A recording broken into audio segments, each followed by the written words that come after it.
Alcara Water Solution for hot water problems. Contact 9399906356. నమస్తే, welcome to I dream. నేను Maheshwari. Summer రాగానే చిన్నపిల్లలు పెద్దవాళ్ళు చాలా ఇబ్బందులు పడుతూ ఉంటారు. ఎక్కువగా వీళ్ళే సన్ స్ట్రోక్కి గురవుతూ ఉంటారు, లేదంటే సీజనల్ పరంగా వచ్చేటటువంటి కొన్ని రకాల వైరల్ ఇన్ఫెక్షన్స్కి కూడా గురవుతూ ఉంటారు. అయితే ఈ సమ్మర్లో ఎలాంటి ఇన్ఫెక్షన్స్ వస్తాయి, అలాగే సమ్మర్లో పెద్దవాళ్ళు పిల్లలు వీటితో పాటు ప్రతి ఒక్కళ్ళు ఎలాంటి జాగ్రత్తలు తీసుకోవాలి, వీటి గురించి జనరల్ ఫిజిషియన్ డాక్టర్ వంశీ గారు ఉన్నారు, వారిని అడిగి తెలుసుకుందాం. నమస్తే సార్. నమస్తే సార్, సమ్మర్ రాగానే మెయిన్ చిన్నపిల్లలు పెద్దవాళ్ళు చాలా ఇబ్బందులు పడుతూ ఉంటారు. డిహైడ్రేషన్ అయిపోవడం కానీ, సన్ స్ట్రోక్ అవ్వడం కానీ, ఇట్లా చాలా రకాల ప్రాబ్లమ్స్ వస్తూ ఉంటాయి. అంటే మీకు తెలిసి ఈ సమ్మర్లో ఎలాంటి హెల్త్ ఇష్యూస్ వచ్చే అవకాశాలు ఉంటాయి ఎక్కువగా? యాక్చువల్లీ మెయిన్లీ ఈ సమ్మర్లోనే ఎక్కువ హెల్త్ ఇష్యూస్ రావడానికి రీజన్ ఏంటంటే, ఈ సమ్మర్లో అందరికీ హాలిడేస్ ఇవ్వడం వల్ల అందరూ బయట ఆడుకోవడానికి వెళ్ళడం కానీ, పిల్లలు బయట వాళ్ళ అమ్మమ్మ వాళ్ళ ఇంటికో నాన్నమ్మ వాళ్ళ ఇంటికో వెళ్ళి కంట్రోల్లో లేకుండా వాళ్ళు ఆడుకోవడము, ఎండకు బాగా ఎక్స్పోజ్ అవ్వడము, ఇలాంటి వల్ల ఈ ఇష్యూస్ అనేవి చాలా ఎక్కువగా చూస్తూ ఉంటాము. మొదటిగా మనకు ఈ ఇష్యూస్లో ఫస్ట్ వచ్చేదంటే, చాలామంది మా క్లినిక్కి వచ్చేది ఏంటంటే కళ్ళు తిరిగిపోయి పడిపోయినా అని చెప్పి వస్తూ ఉంటారు అన్నమాట. ఎక్కువసేపు ఎండలో ఎక్స్పోజ్ అవ్వడం వల్ల కొంతమందికి ఏమవుతుంది అని అంటే, తన బాడీలో ఉన్న బ్లడ్ సప్లై కాస్త పెరిఫరీస్కి డిస్ట్రిబ్యూట్ అయిపోతూ ఉంటుంది అన్నమాట. అట్లా అయినప్పుడు మన బ్రెయిన్కి అనేది రక్త సరఫరా కొద్దిగా తగ్గిపోవడం వల్ల సడన్గా కళ్ళు తిరిగి పడిపోవడం అట్లాంటివి జరుగుతుంది. దాన్ని మనము హీట్ సింకోపీ అంటాం అన్నమాట. Heat సింకోపీ first. నెక్స్ట్ ఏంటంటే, చాలామంది మనం అథ్లెట్స్ కానీ, లేకపోతే క్రికెట్ ఆడేవాళ్ళు, ఫుట్బాల్ ఆడేవాళ్ళు, వీళ్ళలో మనం చూస్తుంటాం ఏంటంటే కండరాలు తిమ్మిర్లు ఎక్కడం, దాన్ని మనం హీట్ క్రాంప్స్ అని అంటాం. ఇది కూడా one of the most common presentation అన్నమాట మా క్లినిక్స్లో. ఇంకా చాలా కొద్ది సివియారిటీ అవుతే హీట్ ఎగ్జాషన్, అంటే కంటిన్యూస్గా హీట్కి ఎక్స్పోజ్ అవ్వడం వల్ల హీట్ ఎగ్జాషన్ అయిపోయి, అంటే చాలా డిహైడ్రేట్ అయిపోయి కొంతమందికి హెడేక్, వామిటింగ్స్, లూజ్ స్టూల్స్ ఇట్లాంటివన్నీ వచ్చి సడన్గా బీపీ పడిపోయి ఇలాంటివన్నీ జరుగుతూ ఉంటాయి అన్నమాట. నెక్స్ట్ సివియర్ స్టేజెస్లో వచ్చేదాన్ని మనం ఏమంటామంటే హీట్ స్ట్రోక్ అంటాం. మనం వాడుక భాషలో వాడేది వడదెబ్బ అని మనం హీట్ స్ట్రోక్ అంటాం అన్నమాట. ఈ హీట్ స్ట్రోక్లో ఏమవుతుందంటే, నార్మల్గా మన బాడీలో థర్మోరెగ్యులేటరీ మెకానిజం అనేది ఉంటుందన్నమాట. ఈ థర్మోరెగ్యులేటరీ మెకానిజం అనేది ఈ ఎక్కువగా ఎక్స్పోజ్ అవ్వడం వల్ల మన బాడీ ఆ హీట్ని తట్టుకోలేకపోతుంది. అంటే ఆ థర్మోరెగ్యులేటరీ మెకానిజం ఏదైతే ఉందో అది తగ్గిపోవడం వల్ల ఏమవుతుందంటే, మన బాడీలో ఉన్న కోర్ బాడీ టెంపరేచర్ అది నార్మల్గా 104 కన్నా ఎక్కువ అయిపోయి, ఈ టెంపరేచర్ ఎఫెక్ట్ ఎక్కువ అవడం వల్ల తలకి సిఎన్ఎస్ ఇన్వాల్వ్మెంట్ అంటాం, తలకి బ్రెయిన్కి ఇబ్బంది అయిపోయి కొద్దిగా కళ్ళు తిరగడము, తర్వాత ఆల్టర్డ్ సెన్సోరియం అంటాం, అంటే సరిగ్గా అందరినీ గుర్తుపట్టలేకపోవడము, సరిగ్గా నిల్చోలేకపోవడము, బాడీ టెంపరేచర్ చాలా ఎక్కువ 104 కన్నా ఎక్కువ అయిపోవడము, హెడేక్, బాడీ పెయిన్స్, ఇలాంటి సివియర్గా డిహైడ్రేట్ అవ్వడం, రికరెంట్గా వామిటింగ్స్ అవ్వడము, మోషన్స్ అవ్వడము, యూరిన్ తక్కువైపోవడము, యూరిన్ చిక్కగా రావడము, ఇలాంటివన్నీ చూస్తూ ఉంటాం. దాన్ని మనం హీట్ స్ట్రోక్ అని అంటాం అన్నమాట. అయితే సార్, ఈ హీట్ స్ట్రోక్ ఈ లక్షణాలు మీరు చెప్పారు కదా, ఇవన్నీ కూడా కంట్రోల్ అయిన తర్వాత అంటే మనుషులు మర్చిపోతారు అనేసి అన్నారు కదా, ఇది కంటిన్యూషన్ ఉంటుందా లేదండి? జస్ట్ ఆల్టర్డ్ సెన్సోరియం అనేది కొద్దిసేపు మాత్రమే ఉంటుంది. అంటే కొంతమందికి ఏంటంటే, మనం కరెక్ట్ టైంలో రెస్పాన్స్ ఇవ్వకపోతే అది కాస్త కోమాలోకి వెళ్ళిపోయి డెత్ వరకు వెళ్ళే ఛాన్సెస్ కూడా ఉంటాయి. అందుకనే మనం ఇమీడియట్గా రెస్పాండ్ అవ్వాలి, డాక్టర్ దగ్గరికి వెళ్ళాలి. హీట్ స్ట్రోక్ని మనం నెగ్లెక్ట్ చేయొద్దు అని అంటాం అన్నమాట. ఈ టెంపరేచర్ ఏదైతే 104 degrees టెంపరేచర్ ఉందో ఆ టెంపరేచర్ని మనం మెల్లగా తగ్గించగలగాలి.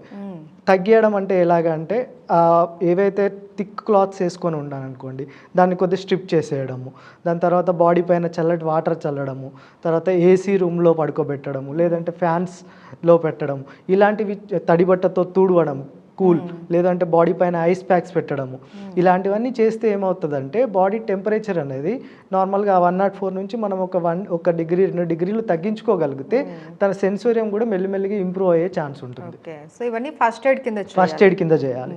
ఇదన్నీ దాని తర్వాత ఇమీడియట్గా హాస్పిటల్కి వెళ్ళి ఫ్లూయిడ్స్ తీసుకోవడము, ఐవి ఫ్లూయిడ్స్ ఇవన్నీ చేస్తే మనకు బాడీలో ఈ ఎలక్ట్రోలైట్ అబ్నార్మాలిటీస్ కూడా ఉంటాయి. ఈ ఎలక్ట్రోలైట్ అబ్నార్మాలిటీ ఎందుకంటే డిహైడ్రేషన్ వల్ల బాడీలో ఉన్న సోడియం పొటాషియం అన్నీ తగ్గిపోయి అది సోడియం తగ్గడం వల్ల కొంతమందికి బ్రెయిన్ ఎఫెక్ట్ అయిపోయి డ్రౌజినెస్ అంటే ఎక్కువ నిద్రపోవడము, సరిగ్గా గుర్తుపట్టలేకపోవడము, ఇంకా సివియర్ డిహైడ్రేషన్ అయితే కొంతమందికి ఫిట్స్ రావడము, ఇలాంటివన్నీ ఉంటాయి అన్నమాట.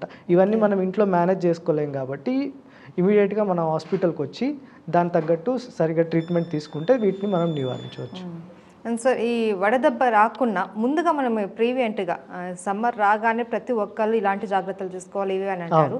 యాజ్ ఎ డాక్టర్గా మీరు ఎలాంటి ప్రీవెంట్ చెప్తారు మీరు జాగ్రత్తలు? ఓకే, ఇనిషియల్గా అండి ఫస్ట్ ఇప్పుడు సమ్మర్ మెల్లిమెల్లిగా ఇప్పుడు ఈ సీజన్ పెరిగినా కొద్దీ ఎండలు అనేవి చాలా ఎక్కువ అవుతాయి. అలాంటి టైంలో మనం ఏం చేయాలంటే ఫస్ట్ ప్రొసీజర్ ఏంటంటే ఫస్ట్ ఆ సన్ని అవాయిడ్ చేయడమే బెటర్. నార్మల్ 11 నుంచి 3 to 4 మధ్యలో ఇంట్లో నుంచి బయటకు వెళ్ళకుండా ఇంట్లో ఉండడం బెటర్. కూల్ అట్మాస్ఫియర్స్లో పాసిబుల్ అవ్వదు. అలాంటి పరిస్థితుల్లో మనం ఏం చేయాలి అంటే మన వెంట ఒక water bottle compulsory, water bottle, ఒక ఓఆర్ఎస్ ఫ్రీక్వెంట్గా వాటర్ తాగుతూ ఉండాలన్నమాట. దాని తర్వాత బయటికి వెళ్ళినప్పుడు ఈ సన్ స్క్రీన్ లోషన్స్ అనేవి ఉంటాయి. మన చర్మం పొడి బారకుండా, డ్రై అవ్వకుండా ఈ యూవీ రేస్ నుంచి ప్రొటెక్ట్ చేసుకోవడానికి సన్ స్క్రీన్ లోషన్స్. ఈ సన్ స్క్రీన్ లోషన్లో కూడా ఎస్పీఎఫ్ అంటాము, సన్ ప్రొటెక్షన్ ఫ్యాక్టర్ అనేది, అది more than 30 ఉండేటట్టు చూసుకోవాలి. దానివల్ల మన స్కిన్ని ప్రొటెక్ట్ చేసుకోగలుగుతాం. మళ్ళీ బయటకు వెళ్ళినప్పుడు coloured glasses to protect ice from UV rays, లేదు అనంటే క్యాప్స్, లేదు అనంటే గొడుగు యూజ్ చేయడము, ఇలాంటివన్నీ చేసుకుంటే మనకేంటంటే సమ్మర్లో దీని బారిన పడకుండా ఉంటాం. మెయిన్ ప్రాబ్లం ఏంటంటే ఫ్రీక్వెంట్గా వాటర్ తాగాలి. ఇంకోటి ఏంటంటే మన ఫుడ్ హ్యాబిట్స్లో కొన్ని చేంజెస్ చేసుకోవాల్సి ఉంటుందండి. హై ప్రోటీన్ డైట్ అనేది ఎక్కువ ఒకేసారి తీసుకోవడం వల్ల డిహైడ్రేట్ అయ్యే ఛాన్స్ ఉంటుంది. కాబట్టి ఫ్రీక్వెంట్గా ఎక్కువసార్లు తీసుకోవడం. మళ్ళీ కొంతమంది ఏంటంటే బయట టీ తాగే అలవాటు, కాఫీ తాగే అలవాటు, అవన్నీ ఈ సమ్మర్లో కొద్దిగా అవాయిడ్ చేయాలి. ఎందుకంటే దానివల్ల సివియర్ డిహైడ్రేషన్ అయిపోయే ఛాన్స్ ఉంటుంది. కొంతమంది ఆల్కహాల్ కూడా డిహైడ్రేషన్కి దారితీస్తుంది అన్నమాట. ఈ ఆల్కహాల్ని కూడా తగ్గించుకోవాలి. ఇంకోటి ఏంటంటే మనం బయట చల్లబడ్డానికి ఎండలో వెళ్తే రోడ్ మీద కనిపించే జ్యూసెస్ కానీ, షుగర్ కేన్ జ్యూస్ కానీ, పళ్ళ రసాలన్నీ తీసుకుంటూ ఉంటాం. నార్మల్గా తీసుకోవడం ఓకే, కాకపోతే దాంట్లో ఐస్ అది అంటే ఎక్కడి నుంచి తీసుకొస్తున్నారు, ఎక్కడ పెడుతున్నారు, ఎంత జాగ్రత్త పాటించారు అనేది మనకు తెలియకుండా దాంట్లో ఐస్ వేయడం వల్ల ఏమవుతుందంటే ఈ ఫుడ్ పాయిజనింగ్ అయ్యే ఛాన్స్ కూడా చాలా ఎక్కువ ఉంటుందండి. సమ్మర్లో ఫుడ్ పాయిజనింగ్ చాలా ఫాస్ట్గా అవుతుంది. అట్లా అవడం వల్ల వామిటింగ్స్, కడుపు నొప్పి, loose motions, severe dehydration, BP పడిపోయి మళ్ళీ కిడ్నీ మీద ఎఫెక్ట్ అవ్వడము, కిడ్నీ ఎఫెక్ట్ అయిపోయి యూరిన్ సరిగ్గా రాకపోయిందంటే మళ్ళీ మన ఒకేసారి కిడ్నీ షట్ డౌన్ అయిందనుకోండి, కిడ్నీ షట్ అవుతే మళ్ళీ దాన్ని ఇంప్రూవ్ చేయడానికి 4 to 6 weeks డయాలసిస్ ఏమన్నా అవసరం పడే అవకాశాలు, ఇవన్నీ కాంప్లికేషన్స్ వస్తూ ఉంటాయి అన్నమాట. అండ్ సార్, పెద్దవాళ్ళు ఎక్కువగా ఈ సమ్మర్లో వడదెబ్బకు గురై చనిపోయారు అనేసి వింటూ ఉంటాం. వాళ్ళు ఎలాంటి కేర్ తీసుకోవాలి? పెద్దవాళ్ళు అంటే మరి ఇంట్లోనే ఉంటారు, వాళ్ళు సన్కి ఎక్కువ ఎక్స్పోజ్ అవ్వరు, మరి వాళ్ళకి ఎట్లా వడదెబ్బ వస్తుంది? అదే అండి, మెయిన్గా ఇప్పుడు హీట్ స్ట్రోక్ అనేది 2 రకాలుగా ఉంటుందండి. ఒకటి ఏంటంటే క్లాసికల్ హీట్ స్ట్రోక్, ఇంకోటి ఏంటంటే ఎక్సెప్షనల్ హీట్ స్ట్రోక్. ఈ క్లాసికల్ హీట్ స్ట్రోక్ అని అంటే ఏంటంటే ఇలాంటి ఇమ్యూనో కాంప్రమైజ్డ్ ఇండివిజువల్స్, నార్మల్గా బెడ్ పైన ఉండేవాళ్ళు, తర్వాత క్లోజ్డ్ రూమ్స్లో ఉండి సరిగ్గా వెంటిలేషన్ లేకపోవడం వల్ల హీట్ ఎక్కువ తగిలి ఇంట్లో కూల్ వాతావరణం లేకపోవడం వల్ల ఇలాంటి వాళ్ళలో ఆ సన్ స్ట్రోక్ వచ్చే ఛాన్స్ ఉంటుంది. దాన్ని మనం క్లాసికల్ హీట్ స్ట్రోక్ అని అంటాం అన్నమాట.